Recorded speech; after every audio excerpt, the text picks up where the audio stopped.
ಎಲ್ಲರಿಗೂ ನಮಸ್ಕಾರ ಮತ್ತು ಪ್ಲಂಬಿಂಗ್ ಟ್ರೇಡ್ನ ಈ ಮಾಡ್ಯೂಲ್ಗೆ ಸುಸ್ವಾಗತ. ಇಂದಿನ ವಿಡಿಯೋದಲ್ಲಿ ನಾವು 50 mm ವರೆಗಿನ ವ್ಯಾಸದ ಜಿಐ ಪೈಪ್ಗಳು ಮತ್ತು ಪಿವಿಸಿ ಪೈಪ್ಗಳೆರಡಕ್ಕೂ ಪೈಪ್ ಬಾಗುವ ತಂತ್ರಗಳನ್ನು ತಿಳಿಯುತ್ತೇವೆ.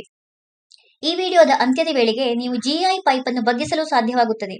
ಬಿಸಿ ವಿಧಾನವನ್ನು ಬಳಸುವುದು, ಶೀತ ವಿಧಾನ ಮತ್ತು ಪೈಪ್ ಬಾಗುವ ಯಂತ್ರವನ್ನು ಬಳಸುವುದು, ಪೋರ್ಟಬಲ್ ಹ್ಯಾಂಡ್ ಆಪರೇಟೆಡ್ ಬೆಂಡರ್ ಅನ್ನು ಬಳಸುವುದು, ಹೈಡ್ರಾಲಿಕ್ ಬಾಗುವ ಯಂತ್ರವನ್ನು ಬಳಸುವುದು, ಒಣ ಮರಳನ್ನು ಬಳಸುವುದು, ಶಾಖವನ್ನು ಬಳಸುವುದು, ಹೀಟ್ ಫ್ಯಾನ್ ಮತ್ತು ಬೆಂಡ್ ಸ್ಪ್ರಿಂಗ್ ಅನ್ನು ಬಳಸುವುದು. ಇದನ್ನು ಮಾಡಲು ಅಗತ್ಯ ಇರುವ ಉಪಕರಣಗಳು ಮತ್ತು ಸಲಕರಣೆಗಳನ್ನು ನಾವು ಸಂಗ್ರಹಿಸೋಣ. Rule 1, steel tape 1, cold flat chisel 1, ball pin hammer 1, hacksaw frame with blade 1, wedge template 1, marker 1, try square 1, soft hammer 1, safety glasses, respirator, heat resistant gloves, steel wool, sand paper, bend spring 25 mm ಅಗತ್ಯವಿರುವಷ್ಟು, pipe binding machine 1, portable bending machine 1, hydraulic bending machine with all accessories 1, template ಬೇಕಾಗುವಷ್ಟು, PVC pipe cutter 1, bench vice 1, blow lamp 1, flat file 1, cotton waste ಅಗತ್ಯವಿರುವಷ್ಟು, wooden plug ಅಗತ್ಯವಿರುವಷ್ಟು, GI pipe 12 mm to 75 mm ಅಗತ್ಯವಿರುವಷ್ಟು, PVC pipe 12 mm to 75 mm ಅಗತ್ಯವಿರುವಷ್ಟು, dry fine silica stand ಅಗತ್ಯವಿರುವಷ್ಟು, hydraulic oil ಅಗತ್ಯವಿರುವಷ್ಟು, heat gun ಅಗತ್ಯವಿರುವಷ್ಟು, PVC pipe bending heaters ಅಗತ್ಯವಿರುವಷ್ಟು. ನಾವು ಮೊದಲು ಬಿಸಿ ವಿಧಾನವನ್ನು ಬಳಸಿಕೊಂಡು ಜಿಐ ಪೈಪ್ ಅನ್ನು ಬಗ್ಗಿಸೋಣ. ಪೈಪ್ ತುದಿಗಳನ್ನು ಚೌಕಾಕಾರವಾಗಿ ಫೈಲ್ ಮಾಡುವ ಮೂಲಕ ಪ್ರಾರಂಭಿಸಿ. ನಂತರ ಬರ್ ತೆಗೆದುಹಾಕಿ. ಪೈಪ್ನ ಉದ್ದವನ್ನು ಈ ಕೆಳಗಿನಂತೆ ಲೆಕ್ಕ ಹಾಕಿ. ಡಿ ಈಕ್ವಲ್ಸ್ ಟು ಬೆಂಡ್ನ ವ್ಯಾಸವಾದರೆ ಥೀಟಾ ಈಕ್ವಲ್ಸ್ ಟು ಬೆಂಡ್ ಕೋನ್, ಐ ಈಕ್ವಲ್ಸ್ ಟು ಬಾಗಿದ ಭಾಗ ಉದ್ದ, ನಂತರ I equals to 360 by pi by D by theta. O A equals to ಬೆಂಡ್ನ ಒಳಗಿನ ತ್ರಿಜ್ಯವನ್ನು ಆರ್ ನಿಂದ ಪ್ರತಿನಿಧಿಸಿದರೆ ಎ ಬಿ ಈಕ್ವಲ್ಸ್ ಟು ಪೈಪ್ನ ತ್ರಿಜ್ಯ ಆರ್ ನಿಂದ ಪ್ರತಿನಿಧಿಸುತ್ತದೆ. ನಂತರ OB ಈಕ್ವಲ್ಸ್ ಟು ಬೆಂಡ್ನ ತ್ರಿಜ್ಯ ಆರ್ ಪ್ಲಸ್ ಆರ್. ನಂತರ I equals to R plus R into 0.01745 into theta. ಪೈಪ್ನ ಒಟ್ಟು ಉದ್ದ equals to L1 plus L2 plus L. Pipe ಅನ್ನು ಅಳೆಯಿರಿ ಮತ್ತು ಗುರುತು ಹಾಕಿ. ಬೆಂಡ್ ಮಧ್ಯದಲ್ಲಿ ಮತ್ತು ಮಧ್ಯದ ರೇಖೆಯಿಂದ ಬೆಂಡ್ನ ಆರಂಭ ಮತ್ತು ಕೊನೆಯಲ್ಲಿ ಪೈಪ್ನ ಒಳಗಿನ ವ್ಯಾಸವನ್ನು ಅಳೆಯಿರಿ ಮತ್ತು ಪೈಪ್ಗೆ 2 ಸೂಕ್ತವಾದ ಮರದ ಗೂಟಗಳನ್ನು ಆಯ್ಕೆ ಮಾಡಿ. ಮರದ ಪೆಗ್ನಿಂದ ಪೈಪ್ನ ಒಂದು ತುದಿಯನ್ನು ಪ್ಲಗ್ ಮಾಡಿ. ಪೈಪ್ ಅನ್ನು ಶುದ್ಧ, ಶುಷ್ಕ ಮತ್ತು ಉತ್ತಮವಾದ ಮರಳಿನಿಂದ ತುಂಬಿಸಿ. ಮೃದುವಾದ ಸುತ್ತಿಗೆಯಿಂದ ಪೈಪ್ ಅನ್ನು ಟ್ಯಾಪ್ ಮಾಡುವ ಮೂಲಕ ಮರಳನ್ನು ಸಂಕುಚಿತಗೊಳಿಸಿ ಮತ್ತು ಇನ್ನೊಂದು ತುದಿಯನ್ನು ಪ್ಲಗ್ ಮಾಡಿ. ಪೈಪ್ನ ಒಂದು ತುದಿಯನ್ನು ವೈಸ್ನಲ್ಲಿ ಕ್ಲ್ಯಾಂಪ್ ಮಾಡಿ ಮತ್ತು ಸೀಸ ಅಥವಾ ತಾಮ್ರದ ಶಿಮ್ಗಳೊಂದಿಗೆ ಪೈಪ್ನ ಕ್ಲ್ಯಾಂಪ್ ಮಾಡಿದ ಭಾಗವನ್ನು ರಕ್ಷಿಸಿ. ಆಕ್ಸಿ ಆಸಿಟಲೀನ್ ಟಾರ್ಚ್ ಅನ್ನು ಬಳಸಿಕೊಂಡು ಬಾಗಿದ ಪ್ರದೇಶವನ್ನು ಅದು ಕೆಂಪು ಬಣ್ಣಕ್ಕೆ ಹೊಳೆಯುವವರೆಗೆ ಬಿಸಿ ಮಾಡಿ. ಬೆಂಡ್ ದಿಕ್ಕಿನಲ್ಲಿ ಪೈಪ್ ಅನ್ನು ನಿಧಾನವಾಗಿ ಎಳೆಯಿರಿ. ಸರಿಯಾದ ಬೆಂಡ್ ಕೋನದ ತಲುಪುವವರೆಗೆ ಸಣ್ಣ ಎಳೆತಗಳನ್ನು ತೆಗೆದುಕೊಳ್ಳಿ. ಟೆಂಪ್ಲೇಟ್ನೊಂದಿಗೆ ಬೆಂಡ್ ತ್ರಿಜ್ಯವನ್ನು ಪರಿಶೀಲಿಸಿ. ಇಡೀ ಕಾರ್ಯಾಚರಣೆಯ ಉದ್ದಕ್ಕೂ ಶಾಖವನ್ನು ಅನ್ವಯಿಸಿ ಮತ್ತು ಸ್ವಲ್ಪ ಬಾಗಿ ಮತ್ತು ಅಂತಿಮ ಬೆಂಡ್ ಅನ್ನು ನೇರಗೊಳಿಸಿ.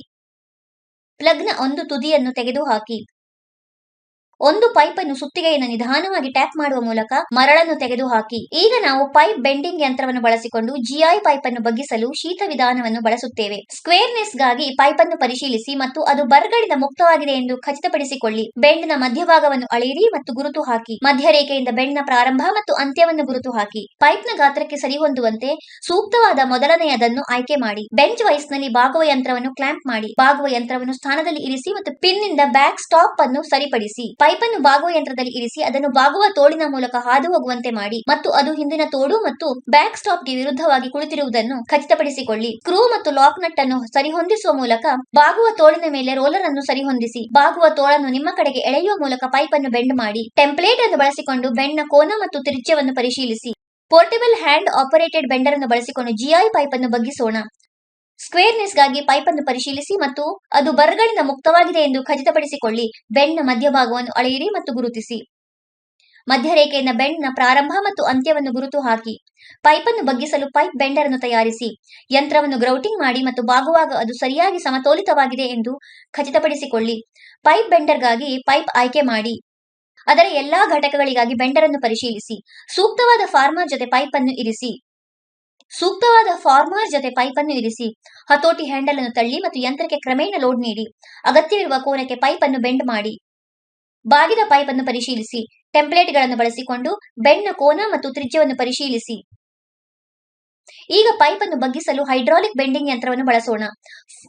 ಫಾರ್ಮರ್ನ ಗಾತ್ರವನ್ನು ಜೋಡಿಸಿ. ಒಳ ಮತ್ತು ಹಿಂದೆ ಎರಡು ಫಾರ್ಮರ್ ಅನ್ನು ಹೊಂದಿಸಿ. ಒತ್ತಡ ಬಿಡುಗಡೆ ಕವಾಟವನ್ನು ತೆಗೆಯಿರಿ. ಒಳಗಿನ ಫಾರ್ಮರ್ ಅನ್ನು ಸೇರಿಸಿ. ಸರಿಯಾದ ಸ್ಥಳದಲ್ಲಿ ಪೈಪ್ ಅನ್ನು ಹೊಂದಿಸಿ. ಸರಿಯಾದ ರಂಧ್ರದಲ್ಲಿ ಬೇಸ್ ಪ್ಲೇಟ್ ಅನ್ನು ಮುಚ್ಚಿ. ಒತ್ತಡ ಬಿಡುಗಡೆ ಕವಾಟವನ್ನು ಮುಚ್ಚಿ. ಆಪರೇಟಿಂಗ್ ಲಿವರ್ ಅನ್ನು ಎಳೆಯಿರಿ ಮತ್ತು ತಳ್ಳಿರಿ. ಪೈಪ್ಗೆ ಒತ್ತಡವನ್ನು ಒದಗಿಸುವುದು ಅದನ್ನು ಬಾಗಲು ಅನುಮತಿಸುತ್ತದೆ. ಒಳಗಿನ ಫಾರ್ಮರ್ಗಳು ಪರಸ್ಪರ ಬದಲಾಯಿಸಬಲ್ಲವು ಮತ್ತು 75 mm ವ್ಯಾಸದವರೆಗೆ ಪೈಪ್ಗಳನ್ನು ಬಗ್ಗಿಸಬಹುದು. ಚಿತ್ರ 1A, 1B, 1C, 1D, 1E ಮತ್ತು 1F. ಒಳಗಿನ ಫಾರ್ಮರ್, ಹಿಂದಿನ ಫಾರ್ಮರ್, ಹೈಡ್ರಾಲಿಕ್ ರ್ಯಾಮ್, ಒತ್ತಡ ಬಿಡುಗಡೆ ಕವಾಟ, operating lever, bleed screw, base plate. Operating lever ಬಳಸಿ ಫುಲ್ ಮತ್ತು ಪುಷ್ ಅನ್ನು ನಿಲ್ಲಿಸಿ. ಬೆಡ್ನ ಅಗತ್ಯವಿರುವ ಕೋನವನ್ನು ಸಾಧಿಸಲು ಎಳೆಯುವ ಮತ್ತು ತಳ್ಳುವ ಪ್ರಕ್ರಿಯೆಯನ್ನು ಪುನರಾವರ್ತಿಸಿ. ಈಗ ನಾವು ಒಣ ಮರಳಿನ ವಿಧಾನವನ್ನು ಬಳಸಿಕೊಂಡು PVC ಪೈಪ್ ಅನ್ನು ಬಗ್ಗಿಸಲು ಕಲಿಯುತ್ತೇವೆ. ಪೈಪ್ನ ಒಂದು ತುದಿಯನ್ನು ಕ್ಲಾಂಪ್ ಒಂದಿಗೆ ಕವರ್ ಮಾಡಿ. ಪೈಪ್ ತುಂಬಲು ಬಿಸಿ ಮರಳನ್ನು ಬಳಸಿ ಮತ್ತು ಅದು ಕುಸಿಯದಂತೆ ಬಾಗಿಸಿ. ಇದಕ್ಕಾಗಿ ಮರಳನ್ನು ಒಂದು ಪಾತ್ರೆಗೆ ಸುರಿಯಿರಿ ಮತ್ತು ಅದನ್ನು ಒಲೆಯಲ್ಲಿ ಹಾಕಿ. ಪೈಪ್ ಅನ್ನು ಮರಳಿನಿಂದ ತುಂಬಿಸಿ. ಇದರಿಂದ ಅದು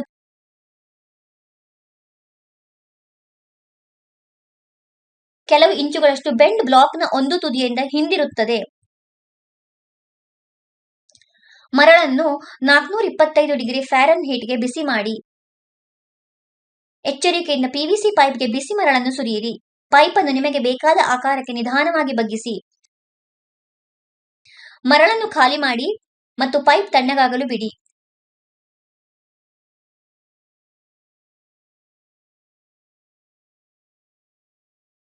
ಹೇರ್ ಡ್ರೈಯರ್ ಅನ್ನು ಬಳಸಿಕೊಂಡು PVC ಪೈಪ್ ಅನ್ನು ಬಗ್ಗಿಸುವುದು. ಯೋಜಿತ ಪ್ರದೇಶಕ್ಕಿಂತ 2 ರಿಂದ 3 ಇಂಚುಗಳಷ್ಟು ಮೇಲೆ ಪೈಪ್ ಅನ್ನು ಮುಚ್ಚಲು ಸಾಕಾಗುವಷ್ಟು ಮರಳನ್ನು ತುಂಬಿಸಿ. ಯೋಜಿತ ಬೆಂಡ್ ಸುತ್ತಲೂ ಶಾಖವನ್ನು ಸಮನಾಗಿ ಅನ್ವಯಿಸಿ. ಅಗತ್ಯವಿರುವಂತೆ ಹೆಚ್ಚಿನ ಶಾಖವನ್ನು ಅನ್ವಯಿಸುವ ಮೂಲಕ ಪೈಪ್ ಅನ್ನು ನಿಧಾನವಾಗಿ ಬಗ್ಗಿಸಿ. ಮರಳನ್ನು ತೆಗೆದುಹಾಕಿ ಮತ್ತು ಪೈಪ್ ತಣ್ಣಗಾಗಲು ಬಿಡಿ. ಹೀಟ್ ಗನ್ ಮತ್ತು ಬೆಂಡ್ ಸ್ಪ್ರಿಂಗ್ ಬಳಸಿ PVC ಅನ್ನು ಬಗ್ಗಿಸುವುದು. 25 ಮಿಲಿಮೀಟರ್ PVC ಪೈಪ್ ಮತ್ತು ಬೆಂಡ್ ಸ್ಪ್ರಿಂಗ್ ತೆಗೆದುಕೊಳ್ಳಿ. ಪೈಪ್ಗೆ ಬೆಂಡ್ ಸ್ಪ್ರಿಂಗ್ ಅನ್ನು ಸೇರಿಸಿ. ನಿಮ್ಮ ಯೋಜಿತ ಬೆಂಡ್ ಸುತ್ತಲೂ ಶಾಖವನ್ನು ಸಮನಾಗಿ ಅನ್ವಯಿಸಿ. ಯೋಜಿತ ಆಕಾರಕ್ಕೆ ಪೈಪ್ ಅನ್ನು ನಿಧಾನವಾಗಿ ಬಗ್ಗಿಸಿ. ಸುರಕ್ಷತೆ. ಬಾಗುವ ಕಾರ್ಯವಿಧಾನಗಳನ್ನು ಚೆನ್ನಾಗಿ ಗಾಳಿಯಾಡುವ ಪ್ರದೇಶದಲ್ಲಿ ನಡೆಸಬೇಕು. ಯಾವಾಗಲೂ ರಕ್ಷಣಾತ್ಮಕ ಉಡುಪುಗಳನ್ನು ಬಳಸಿ. ಸುರಕ್ಷತಾ ಕನ್ನಡಕಗಳನ್ನು ಬಳಸಿ. ತೆರೆದ ಜ್ವಾಲೆ ಅಥವಾ ಅತಿಯಾದ ತಾಪಮಾನಕ್ಕೆ ಪೈಪ್ ಅನ್ನು ಒಡ್ಡಬೇಡಿ. ಈ ವಿಡಿಯೋದಲ್ಲಿ ನಾವು GI ಪೈಪ್ ಅನ್ನು ಹೇಗೆ ಬಗ್ಗಿಸುವುದು ಎಂಬುದರ ಬಗ್ಗೆ ಚರ್ಚಿಸಿದ್ದೇವೆ. ಬಿಸಿ ವಿಧಾನವನ್ನು ಬಳಸುವುದು, ಶೀತ ವಿಧಾನ ಮತ್ತು ಪೈಪ್ನ ಬಾಗುವ ಯಂತ್ರವನ್ನು ಬಳಸುವುದು.